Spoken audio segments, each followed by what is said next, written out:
My best friend of 9 years started a rumor that cost me a promotion. She didn't know the promotion committee included a woman she'd humiliated at a conference 3 years earlier, and that woman remembered every single detail. My name is Jenna. Let me back up, because this story took me almost a year to fully understand, and by the time I did, I'd lost 9 years of friendship, a promotion I'd earned twice over, and any illusion that I actually knew the person I trusted most in the world.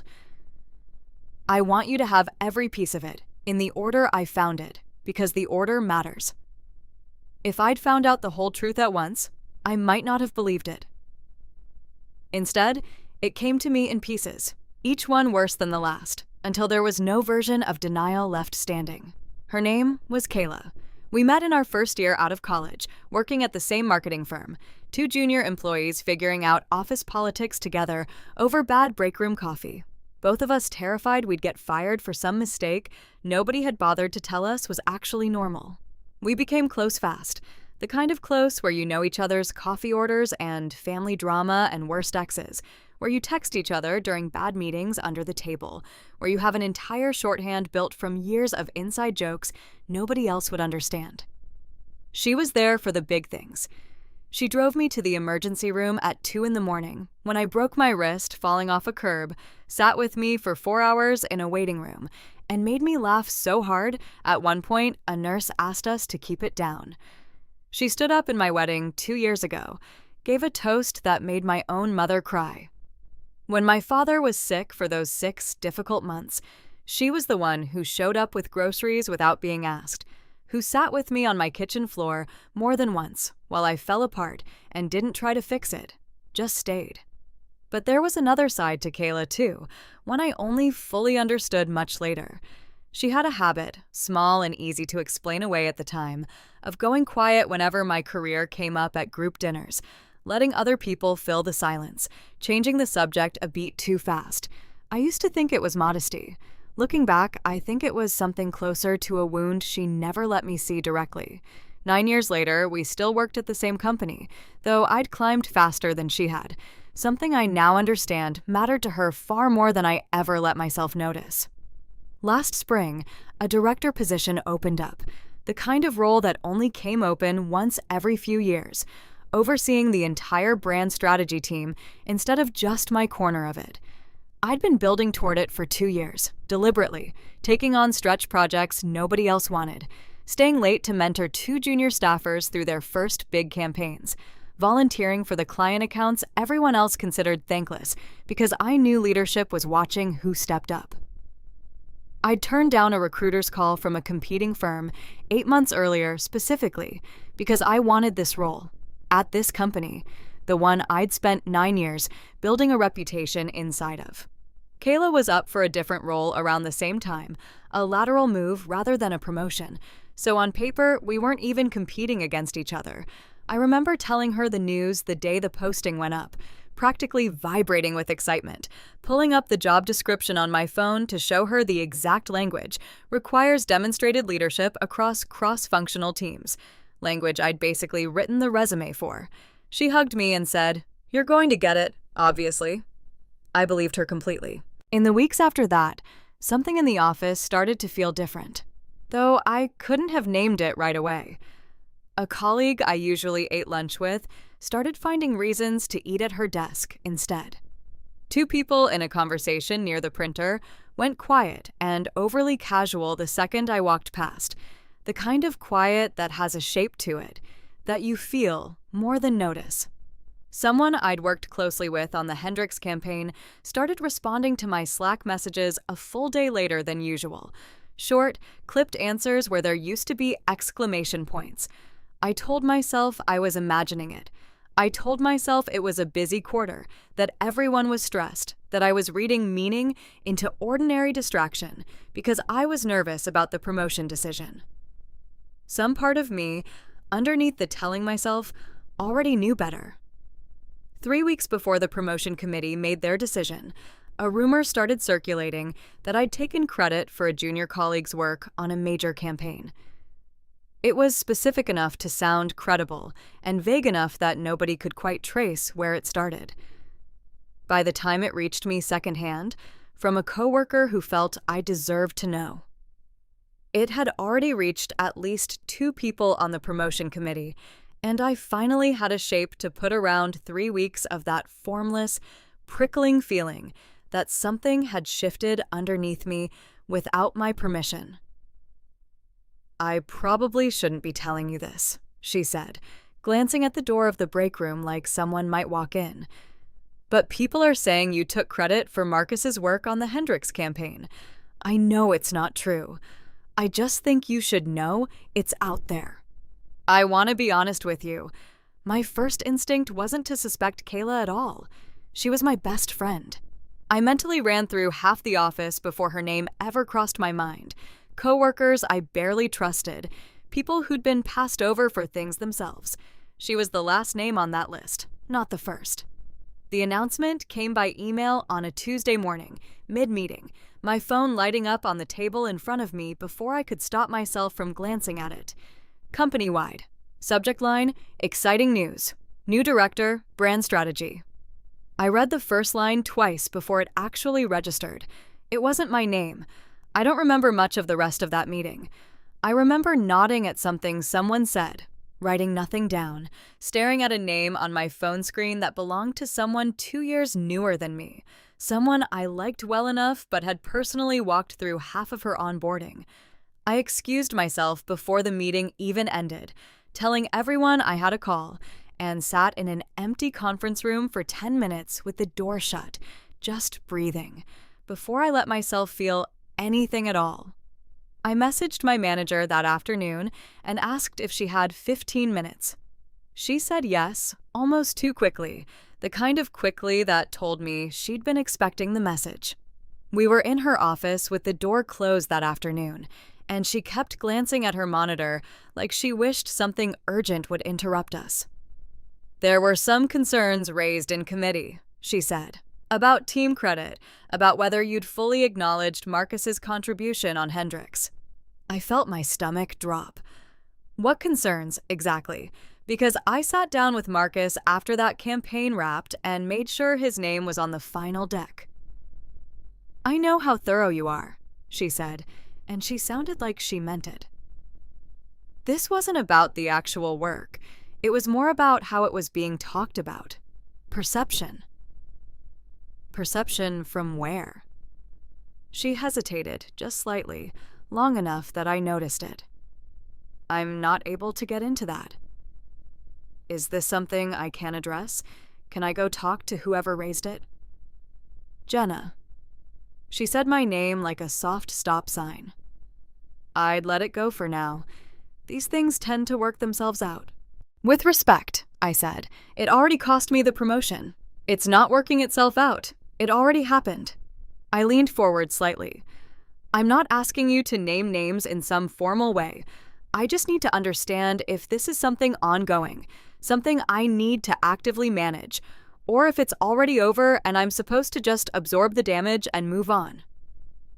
She was quiet for a second, and something in her face shifted, like she was weighing how much she was actually allowed to say. "Off the record," she said finally, lowering her voice even though the door was already closed. It wasn't leadership who raised it first. It came up through committee members, secondhand, before it ever reached decision-makers directly. That's genuinely all I can tell you. Secondhand from where, though? Someone on the committee, or someone talking to someone on the committee? "Jenna, I've already told you more than I should have." Her tone wasn't unkind, but it was final. "Please don't make me regret it." I left her office with more questions than I'd walked in with, and the distinct, uncomfortable feeling that letting it go was exactly what someone wanted me to do. That night, Kayla came over for dinner like she did most Thursdays. She sat at my kitchen table, twirling pasta around her fork, complaining about her own manager and how stuck she felt in her role. "Honestly, I don't know how you do it," she said, gesturing at me with her fork. "Building toward director for 2 years straight. I get exhausted just thinking about that kind of push." "You could push too, if you wanted to," I said. "You're good at what you do." She winced sympathetically and reached over to squeeze my hand across the table. "I still can't believe they gave it to her instead of you. It's honestly ridiculous. You've been busting your ass for 2 years." She shook her head, taking a sip of wine. "For what it's worth, I really think you'll get the next one. I mean that."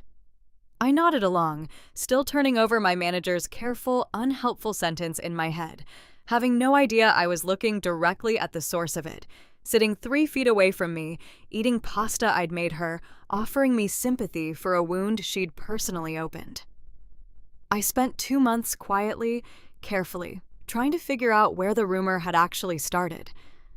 I told almost no one what I suspected, but I told my sister Marisol, mostly because I needed to say it out loud to someone who wouldn't accidentally repeat it back to the wrong person. "You really think it's Kayla?" Marisol asked, the first time I said it out loud, sitting on my couch on a Sunday afternoon, both of us with cold coffee we'd forgotten to drink. "Jenna, she was in your wedding party. She was the one who drove you to the ER when you broke your wrist." "I know," I said. "That's exactly why I don't want it to be her, which is exactly why I have to actually check." Marisol didn't tell me I was being paranoid. She asked instead what proof would even look like, and helped me think through it methodically, like she does with everything, since she's the practical one in the family. "You need something you can't argue with," she said. "Not a feeling, a timestamp." I went back through old emails, project files, meeting notes, anything that could prove where the story had come from, and eventually a coworker meant to forward me something else entirely, a scheduling thread, nothing important, and hit reply all on the wrong message instead.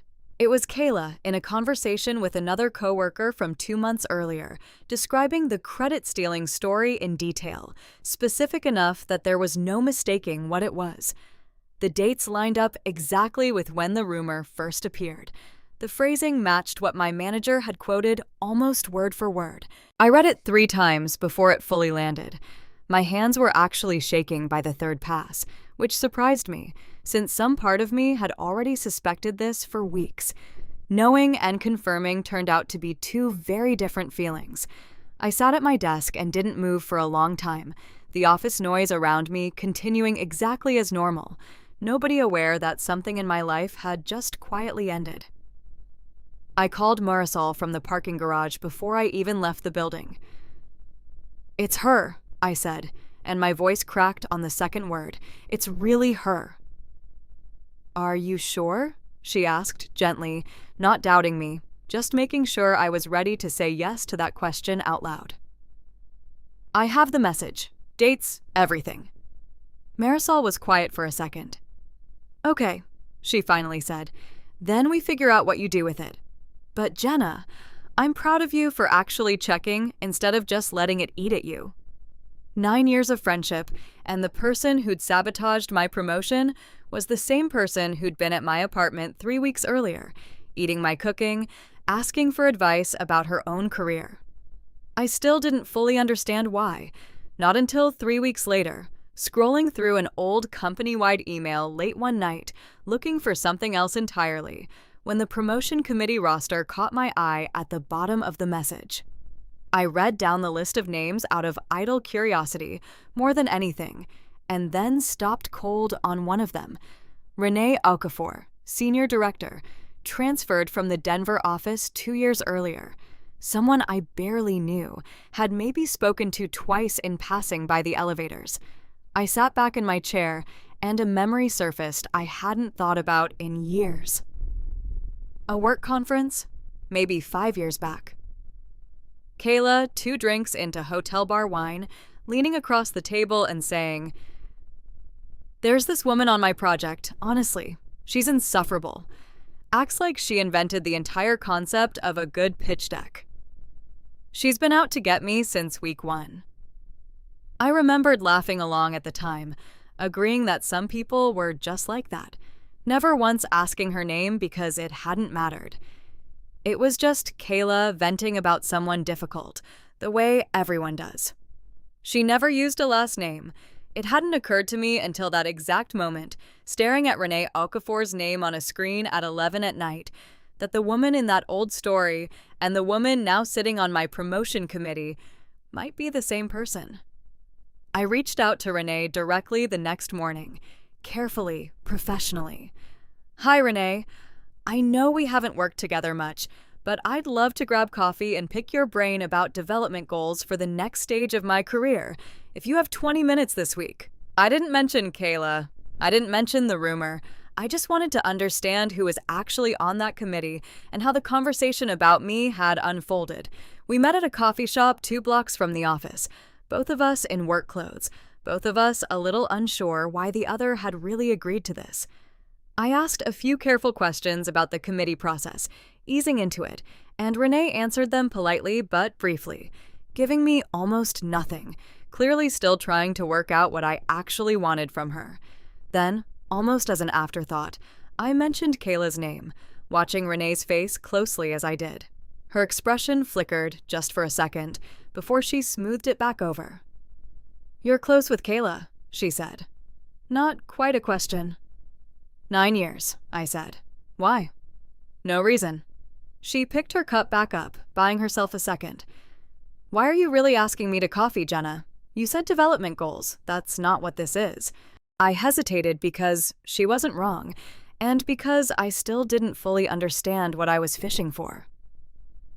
There was a rumor that cost me a promotion a couple months ago, I said carefully, about taking credit for someone else's work.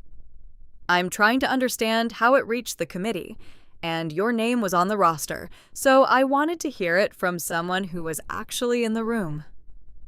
Renee studied me for a long moment.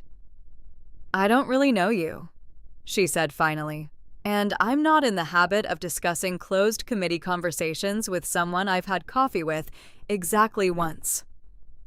It wasn't unkind, but it was a wall, clean and deliberate. If you have something concrete, send it to me. Then we can talk again. I left that first meeting with less than I'd hoped for, but not with nothing. That night, I put together everything I had: the forwarded message thread, the dates, my manager's quoted language beside Kayla's actual words, and sent it to Renee in a single email. No commentary, just the evidence laid out in order. She called me the next evening. I read it 4 times, she said, no preamble at all. I need you to understand something before we go any further. A breath. 3 years ago, at a regional conference, I wrote a proposal for a client pitch. Kayla was on the project too, peripherally. She presented it to senior leadership as her own work, in a room full of people who mattered to both our careers. Her voice stayed level, but there was an old, well-worn edge underneath it. I spent months afterward trying to correct the record. It never fully worked. People remember who stood at the podium, not who wrote the deck. I'm so sorry, I said, and meant it. When your name came up in committee and someone mentioned the credit-stealing rumor, she went on, I didn't fight for you. I want to be honest about that. It sounded so much like what happened to me that some part of me believed it before I'd even met you. I didn't know the story and the person telling it were connected until I read what you sent me tonight. I told her I understood completely, because for 2 months I hadn't known either. Renee was quiet for a moment. This timeline, the dates, the exact phrasing, is that everything? Screenshots, timestamps, all of it? All of it, I said. I can forward the original thread directly, not just what I copied out, if you need the raw file. I do need that, she said. If I'm taking this back to committee, it has to be airtight. Not a feeling, not 2 women who don't like the same person telling a story. Documentation. A pause. Send it tonight if you can. I sent it within the hour. I want to bring this back to the committee, she said, once she'd confirmed she had it. Formally, not as a favor to you. I've spent 3 years being the woman who couldn't handle one bad conference. I want the record corrected on both our situations, using something nobody in that room can argue with. The committee reopened the promotion conversation 2 months later. Renee called me the same evening, her voice tired but satisfied in a way I hadn't heard from her before. I presented the thread, she said, alongside my own documented history with her. I laid it out as one pattern, Not two separate stories. She paused. You should have seen their faces. Nobody in that room enjoyed hearing it, but nobody argued with the timestamps either. What happens now? I asked. The director role's already filled. Someone's already sitting in that office. Right, and HR can't just pull that offer back over this. She didn't do anything wrong. She just benefited from a decision made on bad information. Renee's tone was matter-of-fact, like she'd already walked HR through this exact question herself. But once leadership saw the full picture, they authorized a second position. Senior Director, newly created, broader scope than the original. It's not a consolation prize. It's a real seat, and they're offering it to you directly. No reapplying, because the alternative was leaving the situation exactly as Kayla left it. So I'm not taking anyone's job. There's just a new one now. Exactly. Nobody has to be unhired for you to be made right. I was offered the senior director role that same week. The company-wide email went out on a Monday morning, my name in the subject line this time, and by 10 a.m., my inbox was full of congratulations from people I barely worked with. Kayla's message came in around noon, later than most, which I noticed even before I read it. OMG! Senior Director, I'm so happy for you. You totally deserve this. 3 exclamation points doing the work an emoji might have done elsewhere. The kind of message that reads enthusiastic until you know what you're actually looking at. And then it reads like someone talking very fast to get past something. I saw her in person 2 days later, in the break room, and she hugged me tightly, said all the right things, told everyone within earshot how proud she was. But there was something underneath it I hadn't let myself notice before I knew what I knew. A stiffness in how long the hug lasted, a slight delay before her smile actually reached her eyes. She asked almost too casually, stirring her coffee instead of looking at me, "So did they say anything about, why they created a whole new role instead of just giving you the director one?" It wasn't an unreasonable question. Anyone might have asked it, but I watched her ask it and understood, for the first time, that some part of her already suspected the ground underneath her sabotage had started to shift, even if she didn't yet know exactly how or who had shifted it. Just restructuring, I told her. Nothing dramatic. She nodded, relieved in a way she tried to hide, and changed the subject to something about her own team's quarterly numbers. I let her. Kayla wasn't let go immediately. That part took another 6 weeks, and for most of them, I watched quietly from a distance, something uncomfortably familiar start happening to her. It started small, the same way it had started for me. People began declining her lunch invitations, citing meetings that didn't quite check out later. A project she'd been leading got quietly reassigned for bandwidth reasons. I heard secondhand that HR had opened some kind of internal review, though nobody would say review of what, and the not knowing seemed to eat at her the exact way it had once eaten at me. I passed her in the hallway once during those weeks. She looked thinner somehow, hollowed out, like she already knew something was coming and had no way to ask what. I didn't feel triumphant watching it. I felt something closer to recognition. Kayla didn't let it go quietly. Our Thursday dinners had been a fixture for years, and the first week I simply didn't confirm one. She texted twice asking if we were still on. I told her I was slammed at work, which wasn't technically a lie. The second week, she called instead of texting, and when I let it go to voicemail, she left one. "Hey, it's me. I feel like I haven't seen you in forever, and it's making me weird. Call me back?" Her voice sounded genuinely hurt, which almost worked on me, until I reminded myself what I actually knew. By the third week, she'd started going through mutual friends. One of them mentioned, carefully, that Kayla had asked her if I was okay, if something had happened, if she'd done something wrong without realizing it. I told the friend everything was fine, that I was just busy with the new role, and let it end there. She texted me once more directly during that stretch. "Can we talk? I feel like something's wrong between us." Same words, almost, as the voicemail, like she'd landed on a script she trusted. I didn't answer that one either. I still didn't have proof anyone else could act on beyond Renee and the committee. only a feeling I'd already learned the hard way not to trust on its own.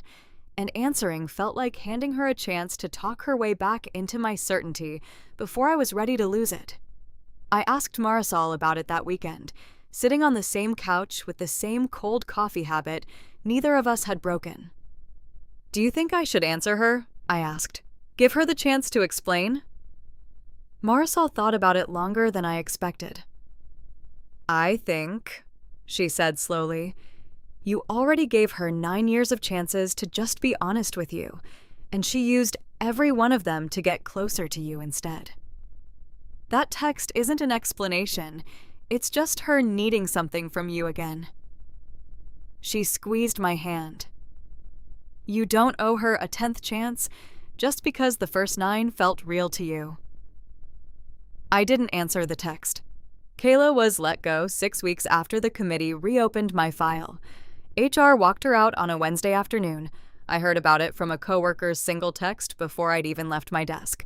I thought that would be the end of it, the quiet kind of ending I'd told myself I wanted. Then, 4 days later, she showed up at my apartment. I almost didn't open the door. But 9 years is 9 years, and some part of me needed to hear this in her own voice, not filtered through Renee or a coworker's text message. She looked terrible, not in a way that made me feel sorry for her exactly, more like looking at a photograph of someone I used to know. "I know, you know," she said, before I'd even said hello. "I'm not going to insult you by pretending otherwise." "Why?" I asked. It was the only question that mattered. 9 years, Kayla. Why?" She stood in my doorway for a long moment before answering, like she'd rehearsed this and lost the words anyway. "Because I watched you get everything I wanted since we were 22 years old," she said finally. "Every promotion, every project, every time someone in a meeting said your name like it meant something. I told myself for years I was happy for you, that I was your biggest cheerleader, and some of that was even true. But underneath it, every single time, some part of me was doing the math on what I hadn't gotten instead." "You could have just told me that," I said. "Any of the last 9 years, I would have listened." "Would you have?" There was something bitter in it. "Or would you have felt bad for me for 5 minutes and then gone right back to being the one everyone rooted for?" She shook her head. "When the director posting went up, I actually applied for it too. Quietly. Never told you. I didn't even make it to the first round of interviews. 2 weeks later, I watched you get called in for a follow-up, and something in me just snapped. I told myself if I couldn't have it, at least I could make sure it cost you something too." I didn't say anything for a long moment. Some ugly, honest part of me almost understood it. Most of me never would. "I loved you," she said quietly. "That part was real. I just loved you and hated what your life looked like next to mine at the exact same time, for longer than I ever let myself admit." "I believe both of those things can be true," I said. "That you loved me and that you did this anyway. But loving me doesn't excuse it. It just makes it worse." She nodded slowly, like she'd expected exactly that answer and had braced herself for it on the drive over. "I know," she said. "I'm sorry. Actually sorry. Not the kind I said at your kitchen table for 2 months pretending I didn't know why you'd lost that promotion." Her voice cracked slightly on the last part. "I don't expect you to forgive me. I just needed you to hear it from me instead of finding out the rest secondhand, the way you found out everything else." "Okay," I said. It wasn't forgiveness. It wasn't really anything except an acknowledgement that I'd heard her. She stood there a second longer, like she was waiting for something else. Some door left open, even a crack. I didn't give her one. Eventually, she just said, "Take care of yourself, Jenna," and walked back down the hallway to the elevator. I watched until the doors closed, then went back inside and locked the door behind me. We haven't spoken since.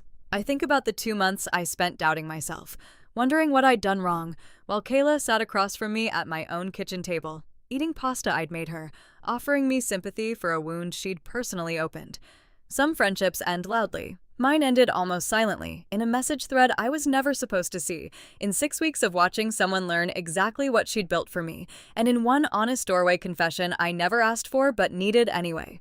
Tell me, now that you know why she did it, does the reason change anything for you, or does it stop mattering once the damage is already done?